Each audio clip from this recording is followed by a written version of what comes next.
2025ची नगर परिषद निवडणुकीच्या निमित्ताने आज देवळालीमध्ये भारतीय जनता पार्टीचा मेळावा संपन्न झाला। या मेळाव्याला सर्वच प्रभागातील प्रमुख कार्यकर्ते उपस्थित होते।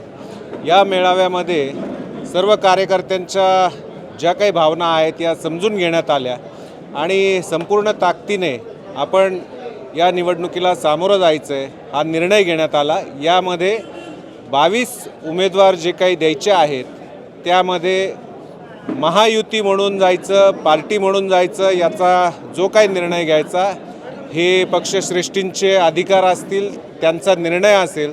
ते जो काही निर्णय घेतील त्या निर्णयानुसार जे कोणी 22 जण आम्हाला महायुतीचे असू देत किंवा पार्टीचे असू देत भारतीय जनता पार्टीचे, त्या सगळ्या 22च्या 22 उमेदवारांना निवडून आणण्याची जबाबदारी आमच्या या सगळ्या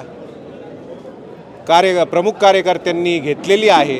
आणि मला विश्वास आहे या निमित्ताने आज योगायोगाने या मेळाव्यामध्येच पार्टीने अध्यक्षपदासाठी पुनश्च एकदा मला संधी देतील असे संकेत दिलेले आहेत।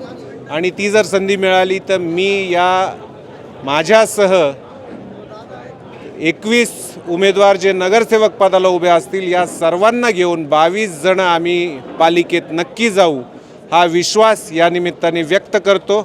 त्याचबरोबर आत्ता तर नगराध्यक्षपदाची निवडणूक आहे, परंतु भविष्यात कुठेही गेलो काहीही झालो तरी देवळालीकरांचाच सत्यजित राहील हा विश्वास या निमित्ताने व्यक्त करतो। धन्यवाद।